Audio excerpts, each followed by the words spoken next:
शुरुआत वहीं से होती है जहां कजिन्स एंड कल्याणम सीरीज के पिछले एपिसोड खत्म हुए थे। अगर आपने पहले एपिसोड नहीं देखे हैं तो उन्हें पहले देख लेना बेहतर रहेगा। 13वें एपिसोड की शुरुआत में दिखाया जाता है कि संस्कृति को यह पता चल चुका था कि मनु उनका असली कजिन नहीं है। यह बात जानकर वह बहुत परेशान हो जाती है। उसके हाथ में मनु के माता पिता की शादी की एक फ़ोटो होती है। वह उस फोटो को लेकर कई रिश्तेदारों के पास जाती है और पूछती है कि आखिर यह सब क्या है, लेकिन कोई भी उसे सच बताने के लिए तैयार नहीं होता। सभी इस राज को छिपाना चाहते थे। आखिर में संस्कृति एक आंटी से पूछती है, तब वह आंटी सच्चाई बता देती है कि मनु अपनी माँ की पहली शादी से पैदा हुआ बेटा है। यह सुनकर संस्कृति पूछती है, तो क्या मनु हमारा असली कजिन नहीं है? इस पर आंटी कहती है कि इसी सवाल से बचाने के लिए इतने सालों तक यह बात सबसे छिपा कर रखी गई थी। परिवार चाहता था कि इस वजह से कजिन के बीच में कभी कोई परेशानी ना आए। उधर प्रजीत किसी भी तरह दिया से शादी करना चाहता था, इसलिए वह दिया की माँ से इस बारे में बात करता है। वह कहता है कि अगर परिवार की किसी समझदार लड़की से शादी हो जाए तो अच्छा रहेगा। बातों बातों में दिया की माँ समझ जाती है कि उसका इशारा दिया की तरफ है, लेकिन दिया की माँ साफ कह देती है कि दिया अपनी जिंदगी के फैसले खुद लेती है। वह जिससे शादी करना चाहेगी परिवार उसी के साथ रहेगा। उसे अपनी पसंद से शादी करने की पूरी आज़ादी है। इसके बाद दिया और बाकी सभी कजिन्स मिलकर अपने वीडियो की शूटिंग कर रहे होते हैं। तभी प्रजीत वहाँ आ जाता है और दिया से कहता है कि उसे एक नई शर्ट खरीदनी है, इसलिए वह उसके साथ बाहर चले, लेकिन दिया मना कर देती है। वह कहती है कि उसे अभी बहुत काम है और वैसे भी दोनों की पसंद बिल्कुल अलग है। इतना कहकर वह वापस मनु और बाकी कजिन्स के पास चली जाती है। यह देखकर प्रजीत अंदर ही अंदर उदास हो जाता है। कुछ देर बाद चंदू और बाकी लड़के मिलकर शूट किए गए वीडियो की एडिटिंग करते हैं। उन वीडियो में परिवार के बड़े बुजुर्गों की कई मज़ेदार क्लिप्स भी थी। कोई पानी डालने के बाद बेहोश होकर पड़ा था, तो कोई नींद में अजीब अजीब बातें कर रहा था। ऐसे कई मज़ेदार वीडियो थे जिसमें ज़्यादातर दासन के वीडियो थे। इन्हें देखकर सभी हंसने लगते हैं। थोड़ी देर बाद दिया और आश्वती पार्लर जाने के लिए निकलती है। चंदू और मनु भी कहते हैं यहाँ बैठे बैठे बोर हो रहे हैं, इसलिए वे भी उनके साथ चल पड़ते हैं। पार्लर पहुंचकर चंदू वहाँ रिसेप्शन पर बैठी लड़की से बात करने की कोशिश करता है। उसी दौरान गलती से मनु का हाथ संस्कृति के बैग में टकरा जाता है और उसका बैग नीचे गिर जाता है। बैग से मनु के माता पिता की शादी वाली फोटो बाहर निकल आती है। मनु इस फोटो को देखकर समझ जाता है कि संस्कृति को सच्चाई पता चल चुकी है। यह सोचकर वह थोड़ा परेशान हो जाता है। जब संस्कृति बाहर आती है तब मनु वह फोटो उसे वापस दे देता है। संस्कृति डरते डरते फोटो लेती है। तब मनु कहता है कि उसे डरने की कोई ज़रूरत नहीं है, क्योंकि उसे यह सच पहले से ही पता था। संस्कृति उससे पूछती है अगर उसे पहले से पता था तो उसने कभी किसी को यह बात क्यों नहीं बताई, लेकिन मनु इस सवाल का कोई जवाब नहीं देता। शाम को जब सभी घर लौटते हैं तब मनु अकेला बैठकर गहरी सोच में डूबा रहता है। संस्कृति उसकी परेशानी समझ जाती है। वह उसके पास जाकर उससे बात करती है और उसे समझाकर उसका हौसला बढ़ाती है। यहीं पर 13वां एपिसोड खत्म हो जाता है। अब 14वें एपिसोड की शुरुआत में चंदू कहता है कि जो वीडियो उन्होंने एडिट की है वह रश्मि दीदी को भी दिखाना चाहिए, जिनकी शादी होने वाली है। लेकिन असल में चंदू का मकसद रश्मि के घर जाना था, क्योंकि वहीं उसे अपनी पसंद की लड़की नीमा से मिलने का मौका मिलता है। चंदू और बाकी सभी रश्मि के घर जाने की तैयारी करने लगते हैं। दिया कहती है कि रश्मि के घर तो चल सकते हैं, लेकिन वीडियो अपने साथ नहीं ले जाना चाहिए। वह कहती है कि वीडियो का पूरा क्रेडिट हम लोगों को ही मिलना चाहिए। अगर वीडियो साथ ले गए तो प्रजीत उसका सारा श्रेय खुद ले लेगा, इसलिए वह कहती है कि वीडियो को लैपटॉप में ही सुरक्षित रहने दो। लेकिन उनकी यह पूरी बात प्रजीत सुन लेता है। जैसे ही सभी लोग रश्मि के घर चले जाते हैं, प्रजीत चुपके से चंदू के लैपटॉप से वह वीडियो चुरा लेता है। उधर रश्मि के घर सभी लोग नाश्ता कर रहे होते हैं। आखिर में जलेबी आती है। दिया अपनी जलेबी का आधा हिस्सा तोड़कर मनु को दे देती है, फिर मुस्कुराती हुई कहती है, क्या अब मुझे हमेशा ऐसे ही तुम्हारे साथ आधा आधा बांटना पड़ेगा? मनु भी मुस्कुराकर जवाब देता है, अगर तुम दोगी तो मैं जिंदगी भर आकर लेता रहूँगा। उसकी बातों में साफ पता चल जाता है कि वह पूरी जिंदगी दिया के साथ बिताना चाहता था। पर धीरे धीरे दिया भी उसकी भावनाओं को समझने लगी थी। इधर प्रजीत वह चुराया हुआ वीडियो वेडिंग प्लानर को देखकर कहता है कि शाम के कार्यक्रम में यही वीडियो चलाना और उसका पूरा श्रेय भी उसी को देना। उसी समय चंदू नीमा से बातें कर रहा होता है। उसने नीमा से झूठ बोला था कि वह इंजीनियरिंग पास कर चुका है और अब वही उसका पेशा है। वह यह भी कहता है कि उसे फोटोग्राफी का बहुत शौक है और अगर नीमा चाहे तो वह उसकी भी अच्छी अच्छी तस्वीरें खींच सकता है। बात करते करते चंदू कई बार गलती से नीमा को अपनी पुरानी प्रेमिका नेहा के नाम से बुला देता है। जब नीमा पूछती है कि नेहा कौन है, तब चंदू झूठ बोल देता है कि तुम्हारा चेहरा देखकर मुझे लगता है कि तुम्हारे ऊपर नेहा नाम ज़्यादा अच्छा लगता है, इसलिए मैं तुम्हें ऐसे बुला लेता हूँ। थोड़ी देर बाद जब सभी लोग वहाँ से लौटने लगते हैं तब काफ़ी अंधेरा हो चुका होता है। मनु कहता है कि ऑटो बुला लेते हैं, लेकिन दिया कहती है कि इसकी ज़रूरत नहीं है। वह प्रजीत को फ़ोन करके बुला लेती है। कुछ देर बाद प्रजीत कार लेकर आ जाता है और सबको लेने पहुँचता है। वह जानबूझकर दिया को आगे वाली सीट पर बैठाता है। रास्ते में दिया उससे पूछती है कि उसने अभी तक शादी क्यों नहीं की। प्रजीत जवाब देता है कि पहले वह अपना बिजनेस अच्छी तरह खड़ा करना चाहता था, इसलिए शादी में देर हो गई। फिर वह कहता है कि उसे MBA पढ़ रही लड़की से शादी करनी है। मनु समझ जाता है कि प्रजीत ये सारी बातें जानबूझकर दिया को सुनाने के लिए कर रहा है। यह सुनकर मनु को बिल्कुल अच्छा नहीं लगता। इसके बाद प्रजीत यह भी कहता है कि दिया को जब भी किसी चीज़ की ज़रूरत हो वह उसे सिर्फ एक मिस्ड कॉल कर दे। उसकी बातें हमेशा ऐसी होती थी जिसमें मनु को दिखाने की कोशिश होती थी। घर में प्रजीत के कहने पर वही चुराया हुआ वीडियो सभी रिश्तेदारों के सामने चलाया जाता है। शुरुआत में सभी लोग वीडियो देखकर खूब हंसते हैं, लेकिन जैसे ही दर्शन के नशे वाले वीडियो आते हैं वह गुस्से से भर जाता है। दर्शन कहता है कि उसे बदनाम करने के लिए जानबूझकर यह वीडियो बनाया गया है, क्योंकि वहाँ मौजूद सभी लोग यही समझ रहे थे कि यह वीडियो प्रजीत ने बनाया और एडिट किया है। देखते ही देखते परिवार में जोरदार झगड़ा शुरू हो जाता है। तो आखिर में मेघा बीच में आकर सभी को शांत करती है, तब जाकर झगड़ा रुकता है। उसी समय दिया और बाकी लोग भी वहाँ पहुँच जाते हैं। यहीं पर 14वां एपिसोड खत्म हो जाता है। 15वें एपिसोड की शुरुआत में प्रजीत सबके पास आकर पूछता है कि क्या सभी ने वीडियो देखा। वह कहता है कि उन वीडियो का पूरा श्रेय उसे मिलना चाहिए और उसे दुख है कि वह सबके साथ बैठकर वीडियो नहीं देख पाया। इतना सुनते ही वहाँ मौजूद एक आदमी गुस्से में आकर प्रजीत को जोरदार थप्पड़ मार देता है। वह कहता है कि उसी की वजह से शादी वाले घर में इतना बड़ा झगड़ा हुआ है। सभी लोग यही समझ रहे थे कि वीडियो उसी ने बनाया और एडिट किया था। यह सब देखकर दिया बहुत डर जाती है, क्योंकि असल में वह वीडियो चंदू और उसके दोस्तों ने बनाया था। इसके बाद वह आदमी सबको समझाता है कि परिवार में झगड़े होते रहते हैं, जायदाद को लेकर भी मतभेद हो सकते हैं, लेकिन यह शादी का घर है। आज की रात कोई भी यहाँ कोई बवाल नहीं करेगा। शादी हो जाने के बाद जिसे जो करना हो वह कर लेना। इसी बीच अश्वती चंदू को डांटते हुए कहती है, अगर उसने वीडियो को उस तरह एडिट नहीं किया होता तो नीमा के पीछे नहीं पड़ा होता, तो प्रजीत को वीडियो चुराने का मौका ही नहीं मिलता। उसकी वजह से ही यह सारी परेशानी खड़ी हुई है। अश्वती की बात सुनकर चंदू को गुस्सा आ जाता है। वह भी पलटकर कहता है कि उसे अनंतु और अश्वती के रिश्ते के बारे में सब कुछ पता है। वह जानता है कि जब उनके घर वालों को दोनों के प्यार के बारे में पता चला था तब घर में कितना बड़ा बवाल हुआ था। यह सुनते ही अश्वती और भी ज़्यादा गुस्सा हो जाती है और दोनों के बीच जोरदार बहस हो जाती है।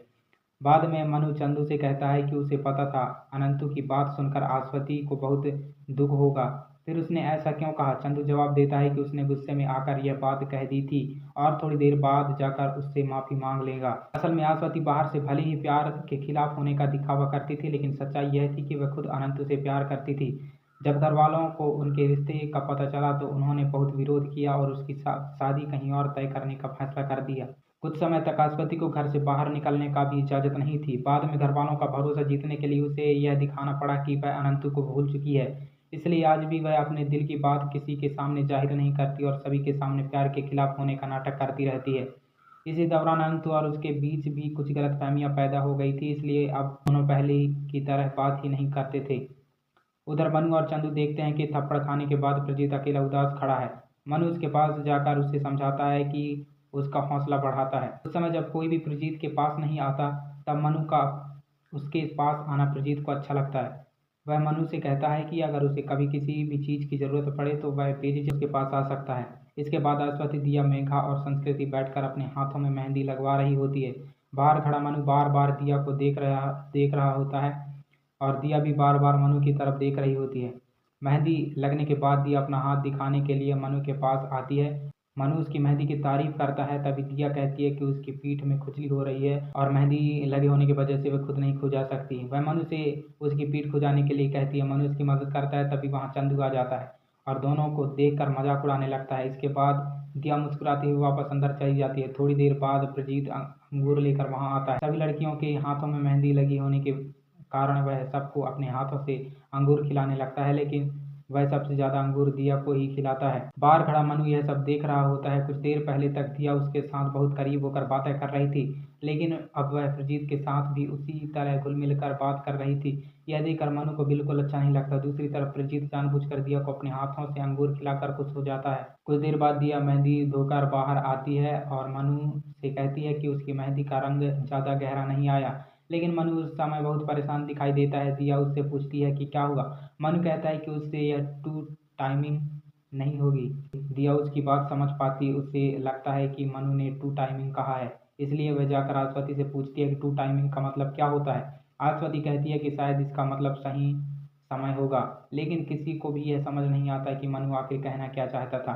मनु का असली मतलब यह था कि वह एक ही समय में दो लोगों के बीच इस तरह की स्थिति बर्दाश्त नहीं कर सकता। वहीं दिया अब भी उसकी बात का मतलब समझे बिना अपनी मेहंदी को देखती रह जाती है। यहीं पर 15वां एपिसोड खत्म हो जाता है। 16वें एपिसोड की शुरुआत शादी वाले दिन की सुबह से होती है। दिया फूल खरीदने जाने के लिए सुबह सुबह मनु को जगाती है और अपने साथ चलने के लिए कहती है। इसके बाद शादी की तैयारियां दिखाई जाती है। लड़की वालों के साथ नीमा भी वहां आई होती है। चंदू की नज़र बार बार उसी पर जाती रहती है। जब वह नीमा को अकेले फोटो खींचते हुए देखता है तो कहता है कि यहाँ बहुत सुंदर जगह है जहाँ वह उसकी अच्छी अच्छी तस्वीरें खींच सकता है। फिर वह नीमा की कई खूबसूरत फोटो खींचता है। नीमा अब भी यही समझ रही थी कि चंदू इंजीनियर है, जबकि सच्चाई यह थी कि वह इंजीनियर दूसरे साल में ही छोड़ चुका था। यह बात अभी तक नीमा को पता नहीं थी। बातों बातों में चंदू नीमा को बताता है कि उसकी ज़िंदगी में कई लड़कियां पर क्रश रहा है और उसमें से एक का नाम है नेहा था। अभी मनु वहां आकर चंदू को बुलाता है। अब मनु के मन की गलतफहमी लगभग खत्म हो चुकी थी। सुबह जब दिया उसे खुद फूल खरीदने के लिए लगा कर ले गई थी, तभी उसे यकीन हो गया था कि दिया भी उससे प्यार करती है। इसलिए वह चंदू से कहता है कि अब वह दिया से अपने दिल की बात कहना चाहता है और इस काम में उसे चंदू की मदद चाहिए।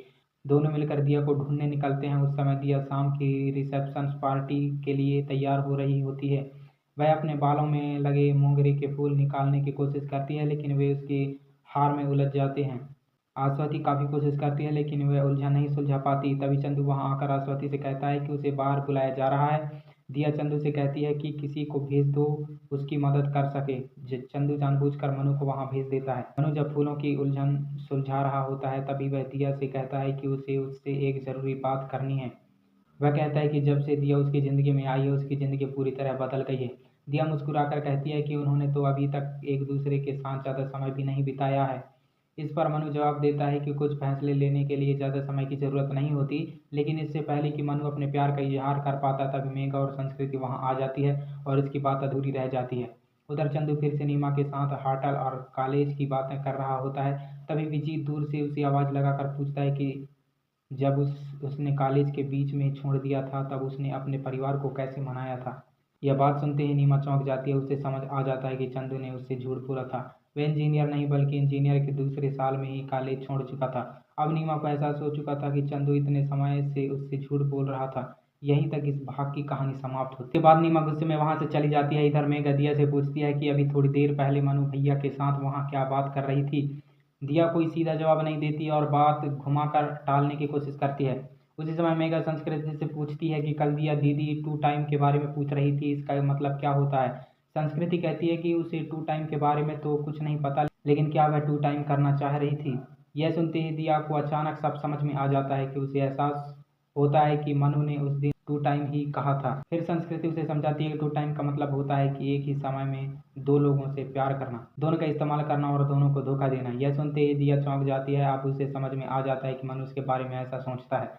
गुस्से में वह तुरंत मनु के पास जाती है। उधर मनु उसी समय उसे अपने दिल की बात बताने वाला था, लेकिन दिया पहुंचते ही उससे कहती है, तुम सबके सामने मेरे बारे में यही कहते फिर रहे हो कि मैं एक साथ दो लोगों को इस्तेमाल कर रही हूँ। इतना कहकर उसने वह बात कल मजाक में कह दी थी। मनु कहता है कि उसने यह बात कल मजाक में कह दी थी, लेकिन दिया गुस्से में कहती है, तुम मेरा मजाक नहीं उड़ा रहे थे, तुम मुझे बेइज्जत कर रहे थे। मनु समझाते हुए कहता है कि जब उसने दिया को प्रजीत भैया के साथ इतना समय बिताते देखा तो उसे गुस्सा आ गया और उसी की गुस्से में उसने वह बात कह दी थी। दिया तुरंत पलट कर पूछती है, सिर्फ इसलिए कि मैंने उसके साथ थोड़ा समय बिताया तो मेरे बारे में ऐसा सोचने लगे। मनु कहता है कि वह तुम्हें जिस तरह देखते हैं, तुमसे जिस तरह बात करते हैं और तुम्हारे करीब आने की कोशिश करते हैं, यह सब मुझे बिल्कुल अच्छा नहीं लगता। दिया जवाब देती है, मुझे यह सब पहले से पता है। तब मनु पूछता है, अगर तुम्हें सब पता है तो फिर भी तुम उनसे बात क्यों करती हो। इस पर दिया कहती है, अगर मुझे सब पता होने के बाद भी मैं उनसे बात कर रही हूँ तो क्या इसका मतलब यह है कि तुम मुझे टू टाइमिंग कहोगे। फिर वह गुस्से में कहती है, तुम्हें इतना साहस नहीं है कि मुझसे आकर कह सको कि तुम मुझसे प्यार करते हो, लेकिन मुझे गलत लड़की साबित करने की हिम्मत जरूर है। दिया की यह बात सुनकर मनु बिल्कुल चुप हो जाता है। दोनों के बीच बहस लगातार बढ़ती जाती है। आखिरकार मनु हिम्मत जुटाकर कह देता है, मैं तुमसे प्यार करता हूँ। लेकिन दिया उसकी बात सुनना ही नहीं चाहती। वह गुस्से में कहती है, मुझे कुछ भी नहीं सुनना। इतना कहकर वह वहाँ से नाराज होकर चली जाती है। उधर नीमा और चंदू से पूछती है, तुमने मुझसे जो भी बातें कही थी क्या वे सब झूठ थी? अगर तुम शुरू में ही मुझे सच बता देते तो आखिर क्या परेशानी हो जाती? इस पर चंदू कहता है, अगर मैं पहले से ही खुद को एक हारा हुआ इंसान बता देता तो। ये सुनकर नीमा उससे पूछती है, तो क्या सिर्फ इसी वजह से तुम मुझसे झूठ बोलते रहे? वह गुस्से में कहती है, तुम्हें शायद कभी यह एहसास नहीं होगा कि धोखा खाने वाले इंसान को कितना दर्द होता है। इतना कहकर नीमा नाराज होकर वहाँ से चली जाती है। इस तरह मनु और दिया के बीच भी दूरियां और गलतफहमियां बढ़ने लगती है। वहीं दूसरी तरफ नीमा और चंदू के रिश्ते में भी परेशानी शुरू हो जाती है। यहीं पर 16वां एपिसोड खत्म हो जाता है। आगे की कहानी हम अगले वीडियो में देखेंगे। तब तक के लिए बाय।